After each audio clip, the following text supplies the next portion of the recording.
Nama saya Ubaidillah Hasanah dari jurusan PPA semester 2 kelas B, NIM 2108102043 akan memaparkan mengenai bahasa dan bangsa Arab.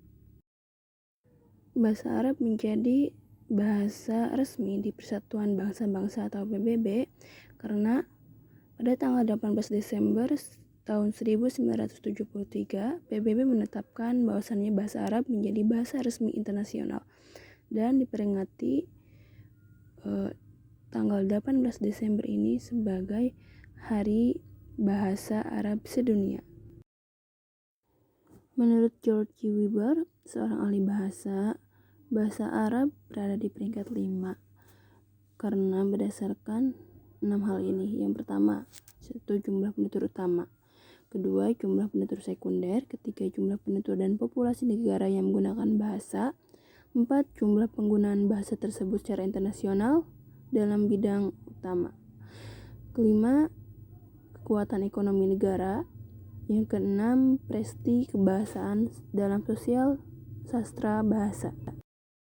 Bila ditinjau berdasarkan aspek genealogi bahasa, maka bahasa Arab ini merupakan anggota dari kelompok besar bahasa Afro-Asiatik atau yang disebut juga sebagai Filun Afrasian. Menurut Ahmad Muhammad Qodur menyebutkan 4 kesamaan identik antara kedua bahasa. Yang pertama, terhadap kesamaan pada aspek fonetis. Kedua, bahasa menekankan bunyi huruf yang keluar dari rongga tenggorokan seperti huruf al-ain, ghain, al-ha, hamzah. Yang kedua, bahasa terdapat bunyi huruf yang tebal seperti shad, dod, to, dan zo. Ketiga, bahasa memiliki pola kata kerja yang berasal dari 3 huruf dasar atau sulasi. Yang keempat, bahasa menekankan sistem i'rab seperti ropa, nasab, jar. Badawi membagi bahasa Arab menjadi 5 ragam bahasa Arab. Pertama, fusa al-turos. Yang kedua, fusa al-asor. Ketiga, al-amiyah al-mutaqafin, al-amiyah al-mutanawirin, dan al-amiyat al-ummiyin. Nah, dari kelima tersebut dibagi lagi menjadi 3 jenis. Yang pertama ada bahasa Arab dialek klasik, dialek, dan bahasa Arab baku terstandar. Nah, bahasa Arab klasik ini adalah bahasa yang dikembangkan dari varietas suku Baduy di semenanjung Arab sebagaimana ditulis dalam puisi pra-Islam. Nah, dialek ini adalah tipe bahasa keseharian masyarakat yang digunakan dalam konteks informal. Bahasa ini lazim disebut alamiah atau adarit. Secara sosial ada 3 subdialek. Dalam dialek bahasa ada dialek masyarakat perkotaan, dialek pedesaan, dan dialek masyarakat Baduy atau pedalaman. Yang ketiga ada bahasa Arab baku dan standar adalah bentuk bahasa Arab yang merujuk pada jenis bahasa yang telah standar atau terstandarisasi, dan baku secara penggunaannya oleh penutur bahasa Arab yang digunakan di kalangan penutur bahasa Arab terdidik di dalam situasi formal seperti pendidikan dan literasi. Ini ada standar Arabik, MSA, leksikon, dan ada iklom. Karakteristik bahasa Arab bila ditinjau dari aspek fonetik ini ada 6 bunyi vokal yang diwujudkan baik format pendek maupun panjang. Nah, tanda vokal pendek ini dalam bahasa Arab ini disebut syakal. Yang kedua itu pun morfologi.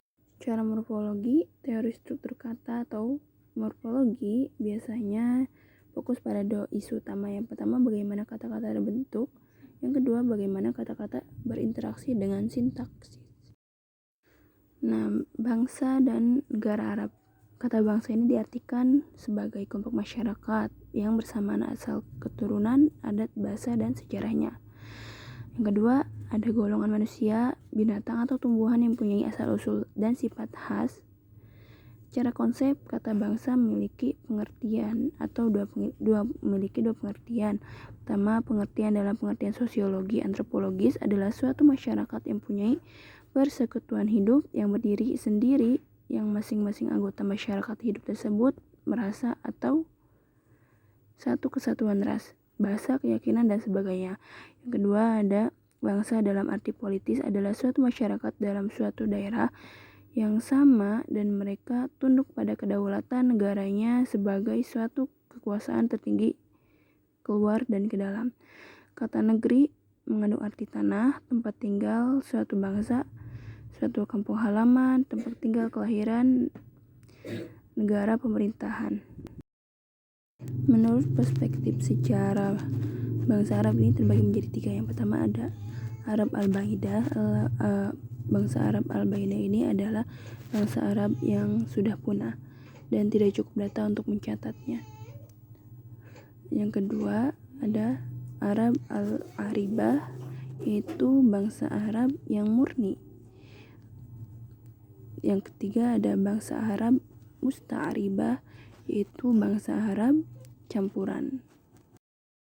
Negeri Arab dalam istilah geografi disebut Arabia atau Arabian, sedangkan dalam bahasa Arab disebut Jaziratul Arab.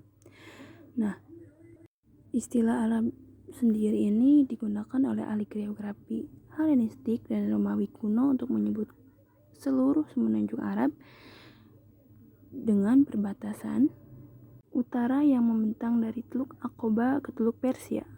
Nah, istilah lain untuk penyebutan negeri Arab sendiri menurut ahli Romawi dibagi menjadi tiga, yaitu Arabia Deserta, Arabia Felix, ketiga Arab Petraea.